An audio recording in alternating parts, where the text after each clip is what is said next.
La nueva escuela mexicana. ¿Qué es la nueva escuela mexicana? Dicho de una forma muy práctica, es mexicanizar la educación. Una educación contextualizada de los mexicanos para los mexicanos, con pleno apego a la identidad nacional, sentido de pertenencia y fraternidad del pueblo mexicano. Es decir, tradicionalmente los últimos modelos que hemos tenido en México, al menos en las últimas 6-7 décadas, han sido modelos educativos extranjeros que los han adaptado al sistema educativo mexicano. Bueno, pues hoy en día lo que se pretende con la nueva escuela mexicana es tomar de raíz la esencia de la educación mexicana que fortalezca los principios y los valores como mexicanos para lograr esa identidad. Si basamos ese principio, ese conocimiento, con un enfoque humanista y una visión hacia el futuro, estaríamos hablando de la nueva escuela mexicana. Pero eso siempre lo tenemos que tener en mente, porque eso nos va a permitir comprender cuáles son los enfoques, los planteamientos educativos que se realizan. O sea, todo esto es importante conocerlo para saber hacia dónde vamos. Para eso se requiere un modelo, es una guía. ¿Qué es en sí la nueva escuela mexicana? Es el cambio de paradigmas del cómo compartir el proceso de enseñanza-aprendizaje con una perspectiva humanista, social, colaborativa, con responsabilidad individual y colectiva que impacte en la mentalidad del mexicano, precisamente para lograr esa identidad como mexicano, con algunos valores que vamos a ver más adelante. El paradigma tiene que ver con qué es lo que queremos, hacia dónde vamos, cómo lo vamos a lograr. Esas son las rutas a seguir, pero siempre con una perspectiva humanista y no pensando solamente en el aspecto cognitivo, sino en el aspecto socioemocional, social, colectivo, todo lo colectivo. ¿En qué se fundamenta la nueva escuela mexicana? Hemos repetido infinidad de veces en estos tutoriales el artículo 3 constitucional de los Estados Unidos mexicanos. La educación se basará en el respeto irrestricto de la dignidad de las personas, primero, con un enfoque de derechos humanos y de igualdad sustantiva. Tenderán a desarrollar armónicamente todas las facultades del ser humano y fomentará en él a la vez el amor a la patria, el respeto a todos los derechos, las libertades, la cultura de la paz y la conciencia de la solidaridad internacional en la independencia y en la justicia. Promoverá la honestidad, los valores y la mejora continua del proceso de enseñanza-aprendizaje. Si desglosamos esta parte, lo primero que nos plantean un enfoque con los derechos humanos, no a los abusos de autoridad, no a los abusos de las mujeres, de los niños, una igualdad sustantiva donde todos los mexicanos tengamos respeto por los demás y poder ser colaborativos y solidarios, de contribuir al desarrollo armónico de todas las facultades, dice todas las facultades, físico, intelectual, emocional, moral, social, todas las facultades que se desarrollan en un ser humano. El amor a la patria es sentir esa identidad de mexicano, de sentirnos mexicanos, no importa en qué polo del país vivas, en qué ciudad o en qué pueblo o en qué ejido, sino sentir el amor por México. Y sentir el amor por México, por la patria, es sentir el respeto por tus conciudadanos, ¿sí? Respeto a todos los derechos, las libertades de expresión con los límites correspondientes, la cultura de la paz, evitando la violencia, conciencia de solidaridad internacional. No somos un país autónomo, único, olvidado en el mundo, dependemos de los demás, ¿sí? Y fomentar o promover la honestidad como el valor más fuerte de todos, y la mejora continua. Hay todo un proyecto sobre la mejora continua y lo vamos a ver más adelante también. Entonces, este es el desglose del artículo 3 constitucional y lo vamos a repetir cuantas veces sea necesario con el propósito de que todo lo que hagamos como maestros, como maestras, lleve impregnado este pensamiento, esta ideología, ¿sí? Los principios en los que se fundamenta la nueva escuela mexicana, ¿cuáles son? Fomento de la identidad con México, responsabilidad ciudadana, la honestidad es el comportamiento fundamental para el cumplimiento de la responsabilidad social, que permite que la sociedad se desarrolle con base en la confianza y en el sustento de la verdad de todas las acciones para permitir una sana relación entre los ciudadanos. Participación en la transformación de la sociedad, respeto a la dignidad humana, promoción de la interculturalidad, promoción de la cultura de la paz. Lo mismo que vimos hace ratito, son los principios que fundamentan la nueva escuela mexicana, pero hay que tenerlos muy, muy presentes. Pero ¿cuáles son las características de esta escuela mexicana?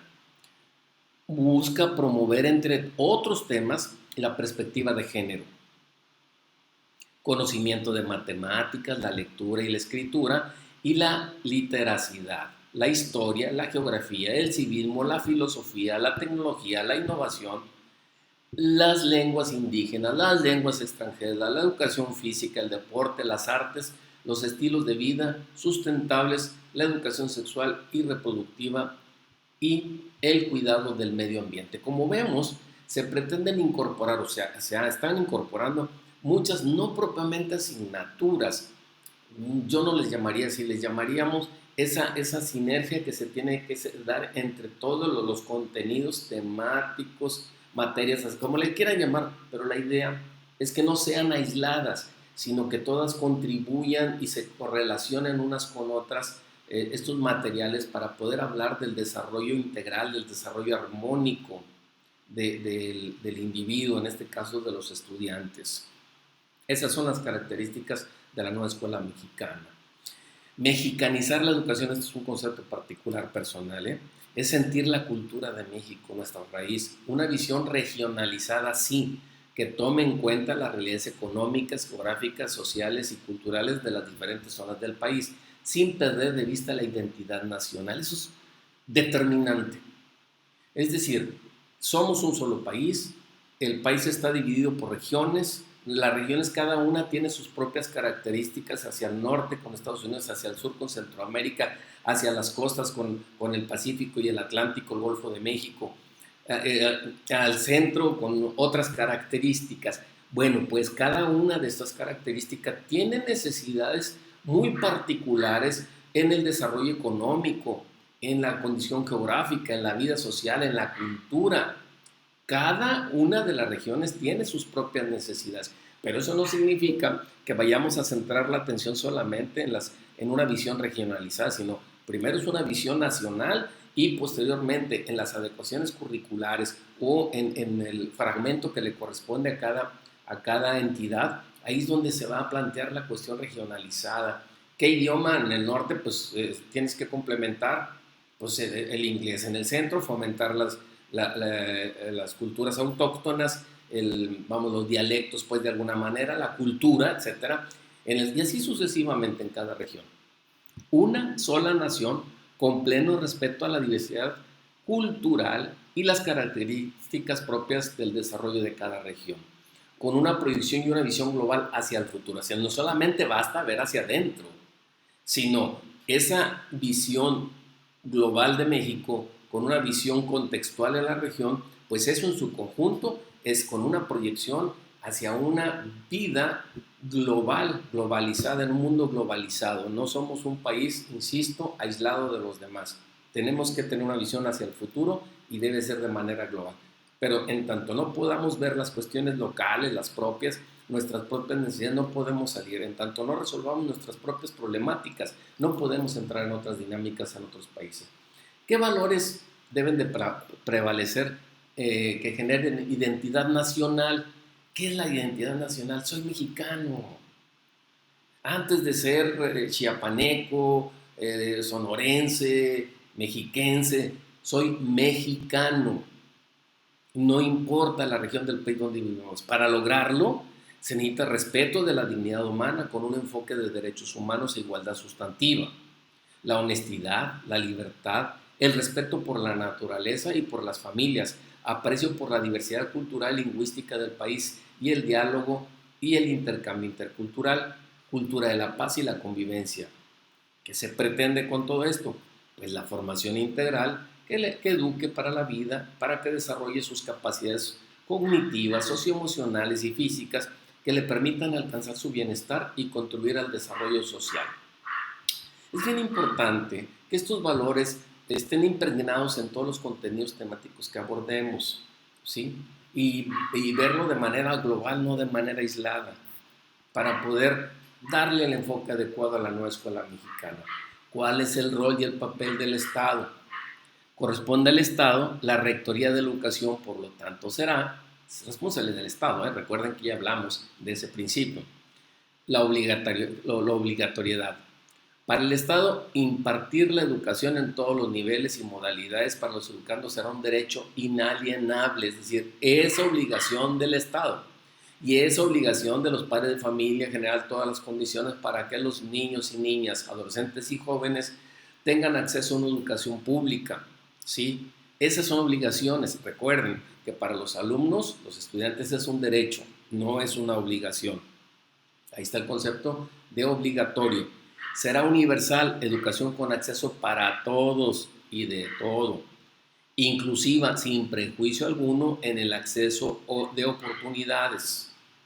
Pública, accesibilidad educativa a toda la población y sostenida por el Estado, salvo que alguien quiera una educación privada. Esa es una definición que solamente el padre o tutor, padre, madre o tutor, tienen que decidir. Gratuita, sin costo alguno, considerando que las posibles aportaciones no son una contraprestación del servicio ni requisito para el ingreso y permanencia de los educandos en un centro educativo público. Es decir, no consideremos que las aportaciones que se hagan de una forma o de otra a las instituciones educativas públicas signifique que no sea gratuito, significa que son convenios de acuerdos que hacen las personas quienes se encuentran en esa institución. Pero ese no es una contraprestación de servicios. Si tú pagas y tienes la educación, no. Eso es un delito y debe ser sancionado por aquellas personas que condicionen el acceso a una persona por este problema, en cualquier nivel educativo. Y laica, una educación basada en el progreso científico, por lo tanto ajena a toda doctrina religiosa, ¿sí? Así como equitativa. Debe combatir las desigualdades socioeconómicas, regionales, de género para el acceso, tránsito y permanencia en los servicios educativos. Intercultural y plurilingüe, promoviendo la convivencia armónica entre las personas y las comunidades para el respeto y el reconocimiento de las diferencias y derechos en un marco de inclusión. Integral, educando para la vida, con objeto de desarrollar tanto las capacidades cognitivas como las socioemocionales y las físicas que permitan alcanzar el bienestar. De excelencia, ojo con este concepto, mediante el mejoramiento constante que promueve el máximo logro del aprendizaje de los educandos para el desarrollo de su pensamiento crítico y el fortalecimiento de los lazos entre escuela y comunidad. ¿Cómo lograr cambios? ¿Cómo lograr cambios de paradigmas en la escuela? En teoría, con un enfoque basado en una educación humanista para desarrollar en el educando el pensamiento crítico, la observación, el análisis, la reflexión, habilidades creativas y la expresión de sus sentidos. Valorar el trabajo docente en las aulas, evitando la evaluación punitiva y proporcionando un acompañamiento tanto pedagógico como en la instrumentación de estrategias didácticas. Incluir a los padres en la conservación y enseñanza de los valores de los procesos educativos como generador esencial de la educación de sus hijos. Esta es la forma como podemos cambiar los paradigmas en las escuelas. ¿Qué hay que considerar? Recuperar contenidos curriculares como el civismo, la historia, la filosofía, la música, la geografía y la educación sexual y reproductiva, desarrollo científico y humanístico, tecnológico y de la innovación. Recuperarlos, era lo que ya comentábamos en un principio. Impartir conocimientos para las ciencias y las humanidades, proyectando un enfoque hacia la enseñanza de las matemáticas, la lectura y escritura y la literacidad. La historia, la geografía, el civismo, la filosofía, la tecnología, la innovación, las lenguas indígenas de nuestro país, las lenguas extranjeras, la educación física, las artes, la música, la promoción de estilos de vida saludables, la educación sexual y reproductiva y el cuidado del medio ambiente, entre otras. Ya lo estamos viendo, pero hay que considerar siempre que es necesario para poder generar una recuperación de la formación integral, armónica del individuo, requerimos de hacer estas consideraciones. Bueno, quisiera hacer una reflexión que no tiene mucho que ver propiamente o tiene mucho que ver con los contenidos que hemos tratado, pero es una precisión muy particular para la reflexión.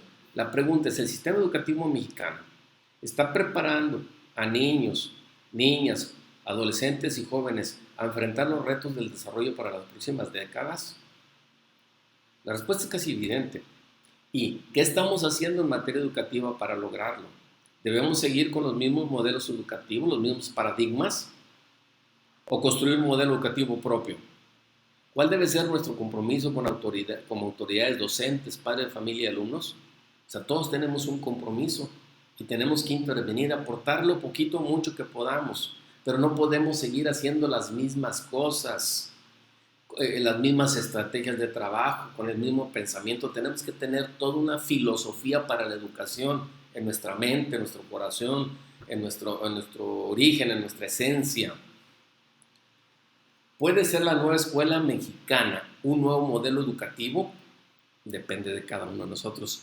Las constantes avances científicos y tecnológicos y a la globalización significan ajustar las dinámicas pedagógicas, tener mayor flexibilidad curricular, ojo aquí, y distribuir el tiempo en el aula. Habrá una transición en los planes de estudio y por consecuencia una forma distinta de planear el trabajo académico. ¿Sí? Lo que representa es que cuando hablamos de flexibilidad curricular significa lo que ya mencionamos, contextualizar una gran parte del currículo a las necesidades contextuales de cada región, de cada entidad, incluso de cada centro educativo. Los cambios en los paradigmas educativos suelen estar acompañados de una serie de cuestionamientos en torno a qué tipo de implicaciones o acciones nuevas vendrán, además de la incertidumbre que esto causa. También nos enfrentamos como docentes a incluir modificaciones en la praxis diaria en las aulas. Tenemos que cambiar nuestro chip, nuestra forma de pensar y de hacer el proceso educativo. No podemos seguir repitiendo las mismas estrategias, las mismas fórmulas. Tenemos que cambiarlas, tenemos que arriesgarnos, ¿sí? Y buscar nuevas formas de compartir el proceso educativo. Características del currículo. Debe ser compacto y accesible, o sea, ya no puede ser tan extenso, tantos contenidos temáticos que se repiten, y debe ser accesible. Flexible y adaptable al contexto, es decir, cómo adecuar lo que tenemos a las necesidades de cada institución educativa. Si quieres, a cada región, a cada entidad, a cada municipio, a cada escuela, a cada grupo. Factible y viable a desarrollar en tiempo escolar disponible. Es decir, los contenidos no pueden ser demasiados, tienen que ser factibles y viables, es decir, que se usen realmente en la vida cotidiana y que desarrollen capacidades y habilidades superiores, no que estén repitiendo constantemente las acciones educativas sin un sentido o contenidos que no les van a servir solamente por rellenar, solamente por entretenerlos, ¿no? Entonces, ¿hacia dónde vamos en estas características? Disminuir la desigualdad de oportunidades en el aprendizaje. Contenidos educativos de carácter universal como el español, las matemáticas, las ciencias. Contenidos regionales y locales según las necesidades particulares. Contenidos educativos que tengan un sentido y un propósito viable, útil y real. Actividades académicas y formativas que contribuyan al desarrollo de los educandos, no a la mecanización, repetición de actividades para pasar el tiempo áulico. No, sino que aquellas acciones que se ejecuten dentro de la educación tengan que ser viables, útiles y reales. Siempre piensen que lo que están compartiendo con sus alumnos les va a ser de utilidad. En observancia e incorporación de nuestra currícula, la organización de clubes en los jardines de niños y escuela primaria será decisión del consejo técnico de cada escuela. Se restablece la asignatura de tecnología en la educación secundaria, o sea, talleres. Los clubes pueden coexistir con los talleres si lo decide el consejo técnico. Ojo, no los directores, las directoras ni las autoridades. Es el consejo técnico escolar el que decide estos aspectos. porque ellos son los que tienen un diagnóstico más claro de la situación. Descarga administrativa. Hay que exigir, no hay que pedir una descarga administrativa, no a la pedagogía de la ocurrencia, no a materiales innecesarios, sino a los que me están sirviendo para hacer un diagnóstico, una evaluación y una transformación de la educación. Fortalecer la formación cívica y ética, promover la convivencia familiar, que esta es la parte fundamental de toda la educación. Fortalecimiento de la educación física para la salud, ¿sí? Tanto física como emocional. ¿Qué se necesitan los cambios de paradigmas en el servicio educativo para la construcción de la nueva escuela mexicana? Un servicio educativo que ponga al centro del aprendizaje de niñas, niños, adolescentes y jóvenes para la transformación social. ¿Sí? En el centro, el aprendizaje de niños, en el centro, no las necesidades de las autoridades por pedir papelería administrativa. No, en el centro está el aprendizaje de las niñas, niños, adolescentes y jóvenes. ¿Qué es lo que deben de aprender? ¿Qué es lo que deben de desarrollar? Entendido el aprendizaje no como la simple transmisión de información, sino como el proceso de adquisición de conocimientos y experiencias que contribuyen en el cambio relativamente permanente en la conducta y transformación del pensamiento crítico, para construir una sociedad más armónica, plural, inclusiva, justa, intercultural, productiva y feliz. El reto de este modelo es construir un sistema educativo que transforme el porvenir de los educandos y del país. Dimensiones de la formación integral. En el centro, niñas, niños, adolescentes y jóvenes. Desarrollo cognitivo, físico, emocional, cívico, moral, estético, ético. En el centro, niñas, niños, adolescentes y jóvenes. Esas son las dimensiones de formación integral que busca lograr la nueva escuela mexicana. Una educación de excelencia, humanista, democrática e integral. Una educación sexual con perspectiva de género, con pleno apego al respeto de la dignidad humana, con un enfoque de derechos humanos e igualdad sustantiva.